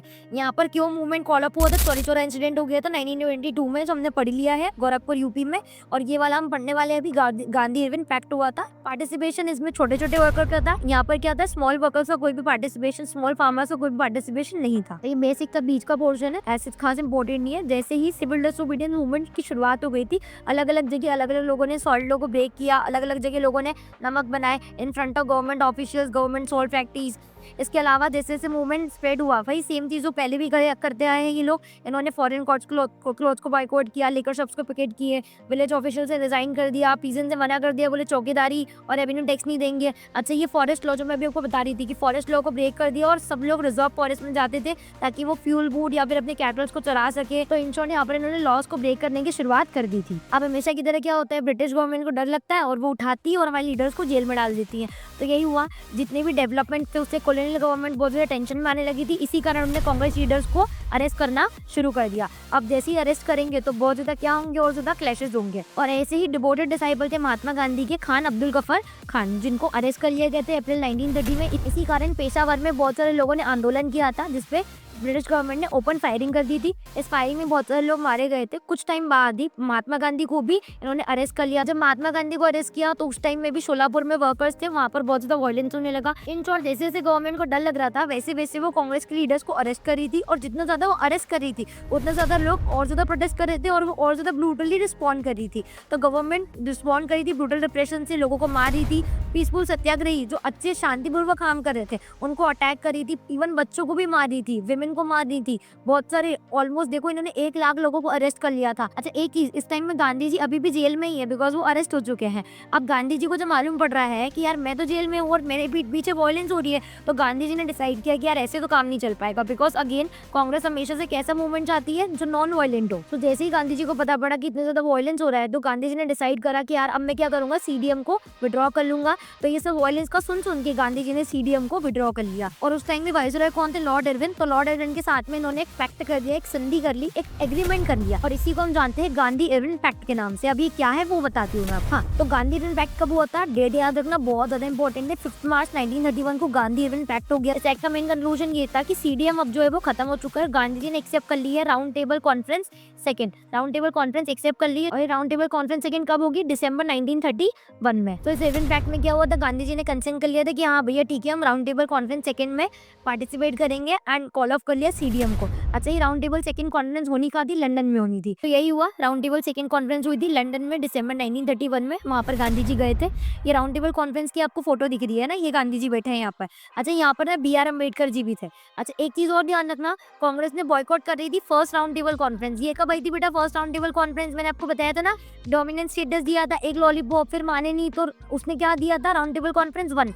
तो 1 वाली हमने रिजेक्ट कर दी थी, और एक ही कांग्रेस ने एक्सेप्ट करी थी जो थी राउंड टेबल सेकंड कॉन्फ्रेंस। और इसी राउंड टेबल कॉन्फ्रेंस सेकंड में गांधी जी की मुलाकात हुई थी यहाँ पर अम्बेडकर जी से भी। ये इंपॉर्टेंट है, बस ध्यान रखना, आगे इसका आएगा, मैं आपको बताऊंगी क्रक्स। अब सवाल ये है कि क्या ये सेकंड राउंड टेबल कॉन्फ्रेंस अच्छा साबित हुआ, नहीं। तो round table second conference Gandhi ji को पसंद नहीं आया, नेगोशिएशंस हुए और गांधी जी डिसअपॉइंटेड वापस से इंडिया में आ गए। और जैसे ही वो इंडिया में आए तो उन्होंने देखा कि जब मैं राउंड टेबल कॉन्फ्रेंस सेकंड के लिए लंदन में गया हुआ था, तो पीठ पीछे ब्रिटिश गवर्नमेंट ने क्या करा, कांग्रेस को इलीगल डिक्लेयर कर दिया। जितने भी बड़े बड़े कांग्रेस के लीडर्स है उनको वापस से अरेस्ट कर लिया। तो गांधी जी को समझ में आया ये तो मेरे साथ में गद्दारी हो गई है।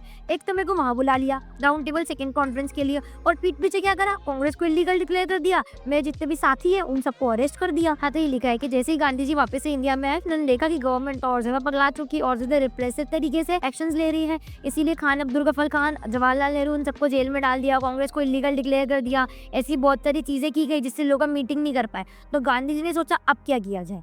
तो सुनना बहुत ध्यान से, देखो इन्होंने विड्रॉ कब कर लिया था, 1931 में। कब, मार्च में। फिर इन्होंने सोचा कि काम करेंगे हम, मार्च 1931 दिसंबर में कहाँ जाएंगे, राउंड टेबल कॉन्फ्रेंस सेकंड में जाएंगे। यहाँ से गांधी जी को जमानी पसंद नहीं आए। जब वो भारत में आए तो उन्होंने देखा कि यार या तो सब कुछ एकदम पासा पलट गया है, तो उन्होंने सोचा एक काम करते वापस से रीलॉन्च करेंगे सीडीएम को 1932 में। तो यही लिखा है, महात्मा गांधी जी रीलॉन्च सीडीएम, वापस से अपन रीलॉन्च करेंगे तो इतना खास तो काम करेगा नहीं वो, इसीलिए ये ज्यादा काम नहीं करा। 1934 में आते आते सीडीएम फाइनली खत्म हो गया। तो ध्यान रखना, with over a year movement continue हुआ और फाइनली 1934 में मोमेंटम खत्म हो गया, मूवमेंट यहाँ पर खत्म हो गया था। तो बस इतना ध्यान रखना कि सीडीएम, सिविल डिसोबीडियंस मूवमेंट 2 बार लॉन्च हुआ था। पहली बार किया किया था, उसको विड्रॉ कर लिया था इरविन पैक्ट के थ्रू। उसके बाद में गांधी जी जब राउंड टेबल कॉन्फ्रेंस सेकंड से वापस आए थे तो उन्होंने देखा कि कांग्रेस को इलीगल डिक्लेयर कर दिया है, रिप्रेसिव पॉलिसी यूज की है, इसीलिए उन्होंने वापस से सीडीएम को रिलॉन्च किया 1932 में। 1 साल सीडीएम चला पर वो सक्सेसफुल नहीं रहा, इसीलिए 1934 में फाइनली सीडीएम सेकंड वाला सीडीएम भी खत्म हो जाता है। तो यहाँ पर हमारा सीडीएम खत्म हुआ। अब हमको नेक्स्ट टॉपिक देखना है, how participants of the movement, कैसे अलग अलग पार्टिसिपेंट्स ने सीडीएम में अपना कंट्रीब्यूशन दिया था। हमारा नेक्स्ट टॉपिक वो रहने वाला है। पर नेक्स्ट टॉपिक शुरू करने के पहले फटाफट एक रैपिड फायर कर लेते हैं। तो मुझे बताओ फटाफट से, कंप्लीट इंडिपेंडेंस या फिर पूर्ण स्वराज की डिमांड कौन से सेशन में दी थी? कौन से सेशन में दी थी? लाहौर सेशन। कब हुआ था? 1929 में। सिविल डिसोबीडियंस मूवमेंट की शुरुआत कौन से दिन हुई थी? कौन से दिन हुई थी वो? 6 अप्रैल 1931 में। सोल्ट मार्च कहाँ से कहाँ तक था? साबरमती आश्रम से डांडी आश्रम था। कितने लोग गए थे वहाँ पर? 78 वॉलंटियर्स। सीडीएम विड्रॉ कैसे हुआ था? गांधी इरविन पैक्ट के थ्रू। गांधी इरविन पैक्ट कब हुआ था? 5 मार्च 1931 में। इंपॉर्टेंट डेट है, ध्यान रखना। अब एक क्वेश्चन आपको पूछ रही हूँ, उसका आंसर मेरे को कमेंट बॉक्स में करना। What is the most oppressive face of British rule according to Gandhi ji? फटाफट से कमेंट कर दो अभी। तो नेक्स्ट हमारा टॉपिक है, how participants of the movement. तो सीडीएम में कौन कौन से पार्टिसिपेंट्स ने कंट्रीब्यूशन दिया था? तो सबसे पहले हमको पढ़ना है, इसमें टोटल 5 है। सबसे पहला होता है रिच पीजेंट्स, उसके बाद रिच पीजेंट के बाद में क्या आएगी? Poor peasants. फिर आप क्या आएंगे? इंडस्ट्रियलिस्ट। इंडस्ट्रियलिस्ट के अपोज में कौन आते हैं? एक और वर्कर्स। देखो ये सीक्वेंस चल रहा है, rich peasants, poor peasant, industrialist, worker और फिफ्थ हमारा आता है वुमेन। तो ये 5 आपके क्या है? पार्टिसिपेंट्स है। तो हमको इन 5 के बारे में डिटेल पढ़ना है, ठीक है। अभी आपकी बुक में भी बहुत बड़ा टॉपिक है और अभी मैं आपको स्लाइड शो करूंगी, इसमें भी बहुत ज्यादा कंटेंट है, पर आपको याद उतना ही करना है जितना मेरे नोट्स में मेंशन है। तो सबसे पहले बात करते हैं रिच पीजेंट्स की। तो सीडीएम में रिच पीजेंट्स क्यों आए थे? बिकॉज उस टाइम में ग्रेट इकोनॉमिक डिप्रेशन था, इस कारण इनके पैसे, इनकम जो इनके पास में बहुत ज्यादा कम हुआ करती थी। तो ये डिमांड कर रहे थे क्या कि जो भी ब्रिटिश गवर्नमेंट है वो रेवेन्यू कम कर दे। ब्रिटिश गवर्नमेंट रेवेन्यू कम करने की डिमांड कर रहे थे, पर ब्रिटिश गवर्नमेंट ने मना कर दिया कि बोले हम रेवेन्यू कम नहीं करेंगे। इसी कारण, क्योंकि इनकी रेवेन्यू कम करने की डिमांड को ब्रिटिश गवर्नमेंट ने एक्सेप्ट नहीं किया, इसीलिए इन्होंने सीडीएम में रोल प्ले किया। इसीलिए जब 1930 में सीडीएम लॉन्च हुआ तो इन्होंने एक्टिवली पार्टिसिपेट किया। तो जैसे ही सीडीएम की शुरुआत हुई थी 1930 में, तो इन्होंने एक्टिवली पार्टिसिपेट किया था। पर दिक्कत क्या हुई थी? इनकी रेवेन्यू कम करने की डिमांड तो पूरी हुई नहीं थी और 1931 में कांग्रेस ने अपनी मर्जी से ही सीडीएम को वापस से विड्रॉ कर लिया था। इसी कारण जब 1932 में वापस से सीडीएम रीलॉन्च हुआ तो इन्होंने एक्टिवली पार्टिसिपेट नहीं किया, बिकॉज पहली बार जब इन्होंने सीडीएम में ज्वाइन किया था तो इनकी डिमांड पूरी नहीं हुई थी। अब रिच पीजेंट के इंपॉर्टेंट नाम ध्यान रखना, Patidars of Gujarat and Jats of Uttar Pradesh, ये 2 नाम ध्यान रखना। अब नेक्स्ट आता है पुअर पीजेंट। तो तुम थोड़ा सा दिमाग लगाओ, अगर रिच पीजेंट कांग्रेस के साथ में है तो क्या पुअर पीजेंट हो पाएंगे? नहीं हो पाएंगे, बिकॉज बेटा पुअर पीजेंट की डिमांड किसके खिलाफ होनी है? रिच पीजेंट के खिलाफ होनी है। इसीलिए कांग्रेस गवर्नमेंट पुअर पीजेंट की तरफ ज्यादा ध्यान नहीं दे पाई, बिकॉज इनकी जो भी डिमांड थी या जो भी इनके कैंपेन थे वो किसके खिलाफ थे? सब रिच पीजेंट्स के खिलाफ थे। फॉर एग्जाम्पल पुअर पीजेंट क्या डिमांड कर रहा था कि रिच पीजेंट इनसे कम रेंट ले। अब ये अगर रिच पीजेंट के खिलाफ डिमांड को सपोर्ट करेंगे तो रिच पीजेंट इनके साथ में नहीं रहने वाले थे, इसीलिए पुअर पीजेंट अपने आप से ही निगलेक्ट होने लगी थी। जानबूझ के नहीं किया था, but because Congress rich peasant अपने साथ में चाहिए थे, इसीलिए पुअर पीजेंट्री अपने आप ही निगलेक्ट होती गई। थर्ड हमारे पार्टिसिपेंट थे इंडस्ट्रियलिस्ट। तो इंडस्ट्रियलिस्ट की हमेशा डिमांड रहेगी फॉरेन गुड्स के अगेंस्ट इसको प्रोटेक्शन मिले। इसी कारण 2 इंस्टीट्यूशन बनाए गए, ध्यान रखना दोनों के नाम, एक IICC बना था, एक फिक्की बना था। दोनों हम पढ़ने वाले हैं अभी। इसके अलावा आपको 2 इंपॉर्टेंट इंडस्ट्रियलिस्ट के नाम ध्यान रखने हैं, पुरुषोत्तम दास ठाकुर और GD बिरला, इन दोनों के नाम आपको ध्यान रखने हैं। अब पहले सीडीएम में तो इन्होंने भी एक्टिवली कंट्रीब्यूट किया, बट सेकंड टाइम जो सीडीएम रिलॉन्च हुआ तो ये भी कोई खास एक्टिव नहीं थे, बिकॉज इनकी जो डिमांड्स थी वो फुलफिल नहीं हुई थी और ये राउंड टेबल सेकंड कॉन्फ्रेंस से भी थोड़ा डिससेटिस्फाइड थे। अब अगेन सेम चीज, क्योंकि कांग्रेस किसको सपोर्ट कर रही थी? इंडस्ट्रियलिस्ट को, तो ऑटोमेटिकली सी चीज है कि जो वर्कर्स है वो क्या हो जाएंगे? निगलेक्ट होने लगेंगे। तो इस यहाँ पर भी क्या हुआ? वर्कर्स निगलेक्ट हो गए, खास वर्कर्स का कॉन्ट्रीब्यूशन नहीं रहा सीडीएम में, बिकॉज जैसे इंडस्ट्रियलिस्ट पास होने लगे कांग्रेस के, वैसे वर्कर्स ऑटोमेटिकली दूर हो गए। बट फिर भी कुछ हद तक थोड़ी जगह वर्कर्स ने कंट्रीब्यूशन दिया था, जहाँ पर छोटे मोटे आंदोलन, छोटे मोटे मूवमेंट्स हुए थे। पर लास्ट पार्टिसिपेंट है विमेन। तो विमेन ने देखो एक्टिवली कंट्रीब्यूट किया। अभी मैंने आपको बताया था जब सीडीएम हो रहा था, सोल्ट मार्च हो रहा था, तो बहुत सारे विमेन्स ने भी गांधी जी को ज्वाइन किया था। तो विमेन्स का बहुत ज्यादा एक्टिव कंट्रीब्यूशन था, विमेन्स अच्छे से काम भी कर रही थी। पर दिक्कत क्या थी कि कांग्रेस विमेन्स को इतना तवज्जो ही नहीं देती थी, इनको इतना इंपॉर्टेंस नहीं मिल रहा था, बिकॉज कांग्रेस में एक ऑर्थोडॉक्सी थिंकिंग थी कि महिला को काम जो है वो घर को देखने का है और कांग्रेस इनको पॉलिटिकल रिप्रेजेंटेशन नहीं दे। मतलब विमेन का कंट्रीब्यूशन तो था, पर कांग्रेस गवर्नमेंट को वुमेन के कंट्रीब्यूशन से कोई मतलब नहीं था। है तो है, नहीं है तो नहीं है, बिकॉज वो वुमेन को एक सिंबॉलिक प्रेजेंस की तरह मानते थे कि अगर है तो चल जाएगा, नहीं है तो भी चल जाएगा। इसीलिए उस टाइम कांग्रेस में ज्यादा वुमेन भी नहीं हुआ करती थी। एक बार फटाफट से आपको मैं स्लाइड में बता देती हूँ। देखो सबसे पहले हमको पढ़ना है रेसिपिएंसी के बारे में, नाम याद करना, पाटीदार से गुजरात 472 थे। डिमांड क्या कर रहे थे ये लोग? डिमांड कर रहे थे कि रेवेन्यू कम कर दिया जाए, पर गवर्नमेंट ने रिफ्यूज कर दिया कि रेवेन्यू कम नहीं होगा। इसी कारण इन्होंने एक्सेप्ट कर लिया था सीडीएम में पार्टिसिपेट करना। अब इनके स्ट्रगल था अगेंस्ट हाई रेवेन्यू, तो हाई रेवेन्यू के खिलाफ इन्होंने डिमांड करी थी अपनी, इसीलिए इन्होंने सीडीएम में ज्वाइन किया था। बट दिक्कत क्या हुई, 1931 में ऑटोमेटिकली इन्होंने सीडीएम को विड्रॉ कर लिया था, इनकी डिमांड्स पूरी हुई नहीं। इसीलिए जब वापस से सीडीएम रिलॉन्च हुआ तो बहुत सारों ने मना कर दिया कि यार हम तो पार्टिसिपेट नहीं कर रहे हैं, क्योंकि हमारी पहले डिमांड पूरी ही नहीं हुई थी। उसके बाद पोर पीसेंट्री आती है तो रेवेन्यू कम करने की तो डिमांड कर ही रही थी। इसके अलावा स्मॉल टेनेंट जो है वो रेंट नहीं दे पा रहे थे, इसीलिए इनकी जो भी डिमांड थी वो किसके अगेंस्ट थी? बड़े-बड़े लैंडलॉर्ड्स के अगेंस्ट थी। देखो इसीलिए लिखा है कि apprehensive of raising issues that might upset rich peasants, because दिक्कत क्या होती, अगर ये पुअर पीसेंट्री के साथ में रहते तो रिच पीसेंट अपसेट हो जाते और रिच पीसेंट बहुत ज्यादा कंट्रीब्यूट करने वाले थे। इसीलिए कांग्रेस ने पुअर पीसेंट्री की तरफ ज्यादा ध्यान नहीं दिया, वो ऑटोमेटिकली निग्लेक्ट होते थे। बाद में आते हैं इंडस्ट्रियलिस्ट, तो इंडस्ट्रियलिस्ट वही डिमांड कर रहे थे, इनको प्रॉफिट चाहिए था, वो प्रोटेक्शन मांगते थे इंपोर्ट ऑफ फॉरेन गुड्स के अगेंस्ट में। इन्होंने 2 चैम्बर बनाए थे, चैम्बर का नाम याद रखना IICC, Indian industrial and commercial Congress 1920 में बना था, एंड फिक्की बना था 1927 में, federation of the Indian chamber of commerce and industries. ये दोनों के नाम बहुत इंपॉर्टेंट है, ध्यान रखना। इसके अलावा 2 हमारे प्रोमिनेंट इंडस्ट्रियलिस्ट थे जिनके नाम आपको ध्यान होने चाहिए, पुरुषोत्तम दास ठाकुर दास एंड जीडी बिरला। तो वही हुआ, शुरुआत में सीडीएम में इन्होंने कंट्रीब्यूशन दिया, बाद में जब सीडीएम रिलॉन्च हुआ तो इन्होंने खास एक्टिवली पार्टिसिपेट नहीं किया। इसके बाद हमारे 4 पार्टिसिपेंट थे इंडस्ट्रियलिस्ट वर्कर, तो इंडस्ट्रियल वर्कर ने खास पार्टिसिपेट नहीं किया। क्यों नहीं किया? बिकॉज़ कांग्रेस इसके साथ में थे, इंडस्ट्रियलिस्ट के साथ में थी, वर्कर वाले ऑटोमेटिकली पीछे हटने लगे थे। तो इसीलिए कांग्रेस जो है वो रिलक्टेंट थी कि वर्कर की डिमांड को इंक्लूड नहीं करेंगे, बिकॉज़ अगर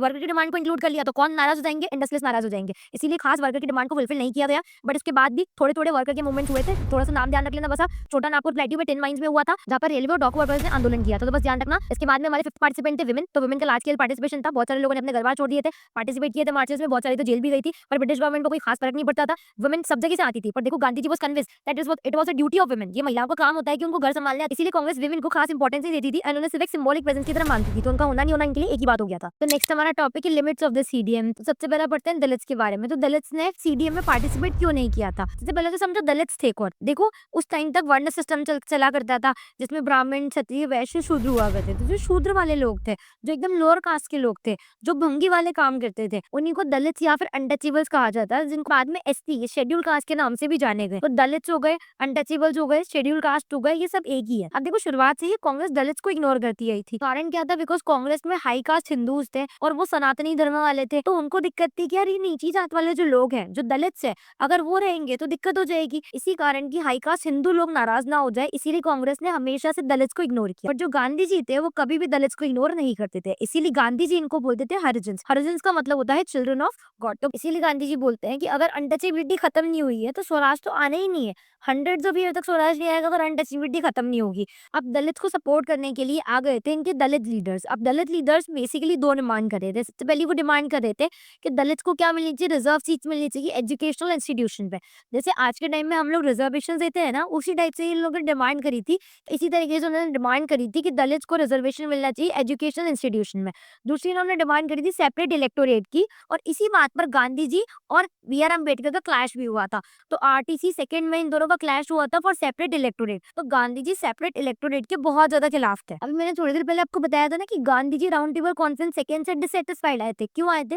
बिकॉज वहां पर ब्रिटिश गवर्नमेंट ने ये जो सेपरेट इलेक्टोरेट की डिमांड है दलित्स के लिए, इसको एक्सेप्ट कर लिया था। और मैंने अभी तुमको बताया कि गांधी जी इस सेपरेट इलेक्टोरेट के खिलाफ थे, तो ब्रिटिश गवर्नमेंट ने एक्सेप्ट कर लिया अम्बेडकर की डिमांड को। तो गांधी जी ने बोला कि ठीक है यार, मैं आमरण अनशन करूंगा, फास्ट अनटू डेथ करूंगा, फास्ट अनटू डेथ करूंगा। बिकॉज गांधी जी बोलते थे सेपरेट इलेक्टोरेट से क्या होगा, दलित का इंटीग्रेशन स्लो डाउन हो जाएगा। बिकॉज मैंने अभी तुमको बताया कि क्या होगा, एक ही सोसाइटी में एक अलग सेगमेंट बन जाएगा, तो वो कभी नॉर्मल पॉपुलेशन से इंटीग्रेट ही नहीं हो पाएंगे। तो गांधी जी मना कर रहे थे। अम्बेडकर जी ने सोचा कि यार Gandhi ji fast unto death कर रहे हैं, सही बात नहीं है। तो अम्बेडकर जी और गांधी जी ने मिलकर बैठ के बातचीत करी, और फाइनली अम्बेडकर जी ने गांधी जी की एक डिमांड मान ली कि चलो ठीक है, रिजर्वेशन तो दे देंगे पर सेपरेट इलेक्टोरेट नहीं देंगे। इसी पैक्ट को हम बोलते हैं पूना पैक्ट। अम्बेडकर ने अल्टीमेटली गांधी जी की एक्सेप्ट कर ली डिमांड को, और इसी को हम बोलते हैं पूना पैक्ट, जो हुआ कब तक? सितंबर 1932 में। इसमें क्या हुआ था, बहुत ध्यान से सुनना। डिप्रेस क्लासेस, जिसको आज हम किस नाम से जानते हैं? शेड्यूल कास्ट के नाम से जानते हैं, इनको रिजर्व सीट्स दे दी थी, इलेक्शंस में इनको रिजर्वेशन दे दिए थे,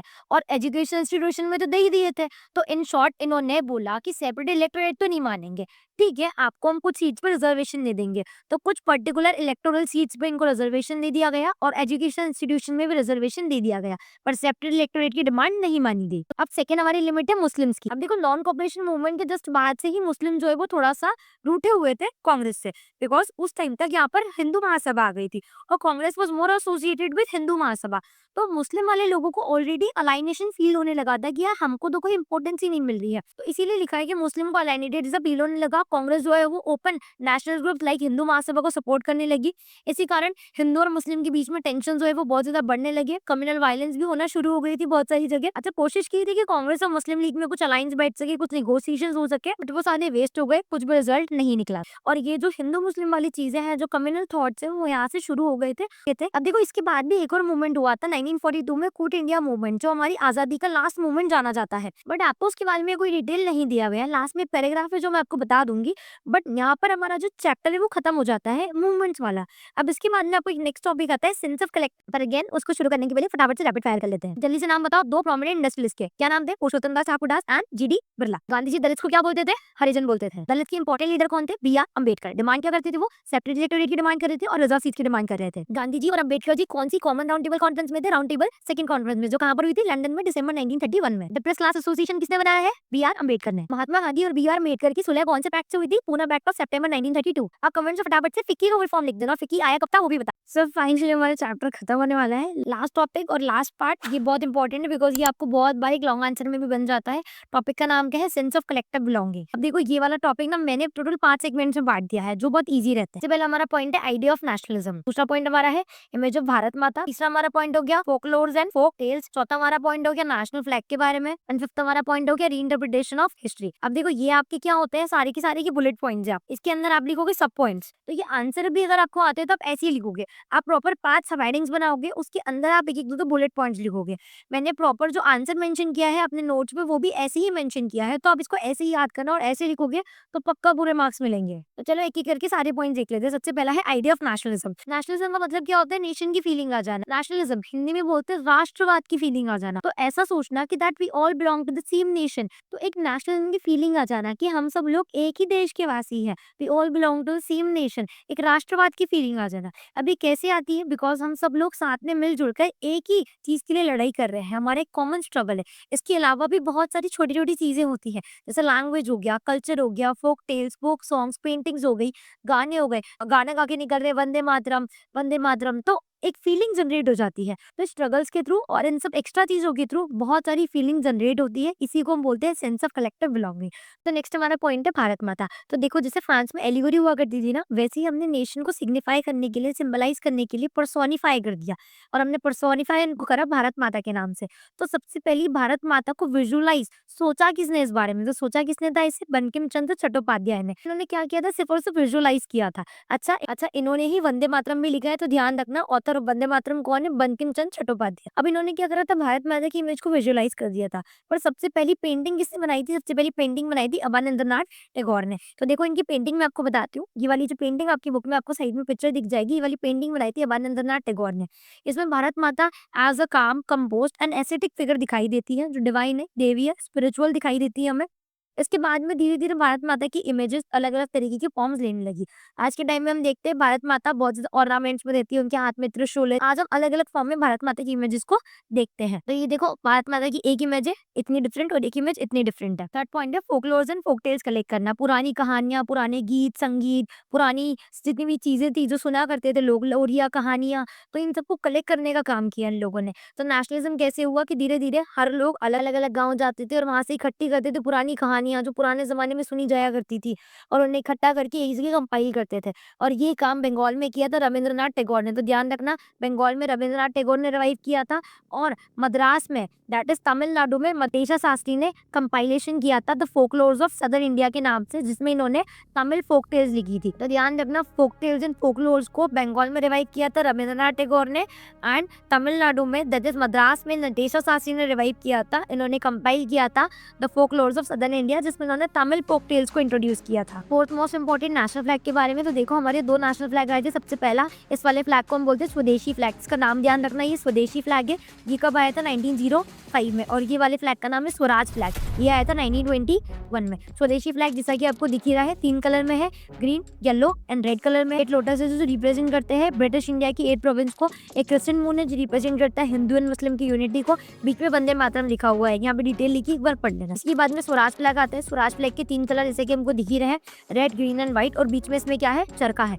ये 1921 में एनसीएम के टाइम में बहुत ज़्यादा लोग इसको यूज़ कर रहे थे। एंड जब भी आंदोलन में लोग निकलते थे तो हाथ में झंडा लेकर निकलते थे, झंडे को ऊपर करके निकलते थे, holding it aloof. It became a symbol of defiance. और आज का फ्लैग तो आप लोग बहुत अच्छे से जानते हो। कि बाद में हमारा लास्ट 5th पॉइंट है री इंटरप्रिटेशन ऑफ हिस्ट्री। देखो क्या हुआ था कि जो ब्रिटिश गवर्नमेंट थी, जब यहाँ पर आई थी, तो इंडियंस को बताती थी कि ये तो बहुत ज़्यादा प्रिमिटिव है, ये तो बहुत ज़्यादा बैकवर्ड है, इनको तो गवर्न करना ही नहीं आता है। तो लोगों को हमको समझाना पड़ रहा था कि इंडिया का बहुत अच्छा ग्लोरियस पास्ट था।